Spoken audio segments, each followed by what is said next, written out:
Now, you've come an awful long way from the electric car back in the 70s. I've seen your name in papers and everywhere talking about environmentalism. You're a real flag waver for it, though.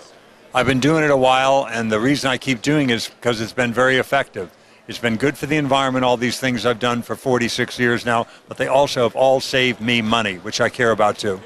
Well, that makes sense, and I don't know that a lot of people look at environmentalism and sustainability as a money-saving event. I think they look at it as it's good for the earth, etc. I think that story needs to be told a little bit. Yeah, there's a lot of cheap stuff you can do right away that's going to give you a lot of bang for your buck. Energy-saving thermostat, energy-efficient lighting, weather stripping around your doors and windows, home gardening, home composting, bike riding when weather's fitness permit, public transportation if it's available near you.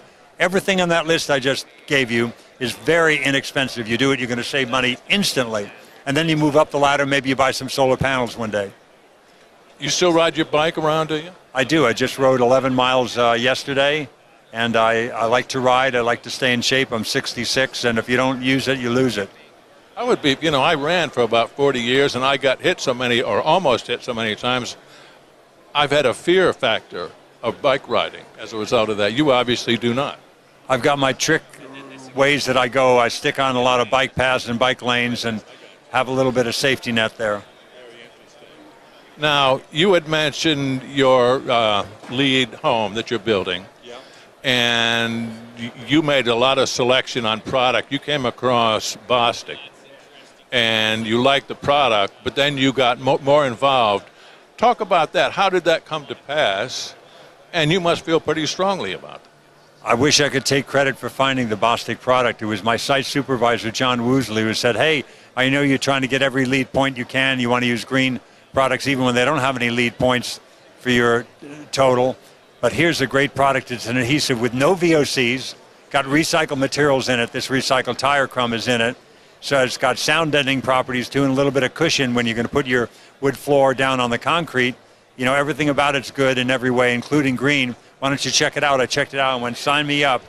This is a product we got to use for our adhesive needs. Interesting. And then you talked to these people, and that ended up having you come here. That's correct. That's interesting. Now, where are we likely to see you? Are you, we're all fans of you and like to see you on TV and in the movies. Where we like to see you next? I'm on a show called Better Call Saul on AMC. That's the prequel to Breaking Bad. I got a new Chris Guest movie called Mascots about team mascots. I got a show on Netflix called Lady Dynamite with Maria Bamford. I'm doing a blunt talk with Patrick Stewart. I've been very busy. Sounds like you have. In winding this up, quite honestly, I think in this industry and probably many others, there's a misconception about sustainability. And you seem to have shed some light on it that's a relatively new story for me. I think a lot of people are not sold on global warming, for example. They don't really understand sustainability. And we have a lot of retailers, a lot of floor covering retailers and contractors and others listening to us. What would be a couple of bullet points you could give them to have them maybe pay more attention to it, and to pay more attention to it as it relates to the products that they put in their store? My advice is you don't run up Mount Everest. You get to base camp and you get acclimated. You don't start out, I'm going to put solar on my rooftop. Many people say, I want solar, Ed, give me the number. Okay, here's the number of the home energy audit company. I don't want a home energy audit, I want solar. I'm not going to let you get solar until you do a home energy audit and do many of the things they're going to recommend. You got to reduce your demand first. That's better bang for the buck. You get to base camp, you get acclimated, and then you climb as high as you can.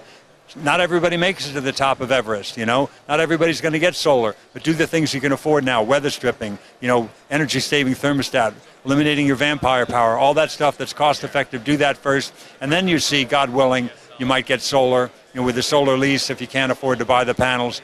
But reduce your demand right away. If you do things in the right order, it is and will be and always is cost-effective. Ed, and it's good to see somebody doing something because of beliefs. You're a unique guy in doing that, and that's my hat's off to you for that.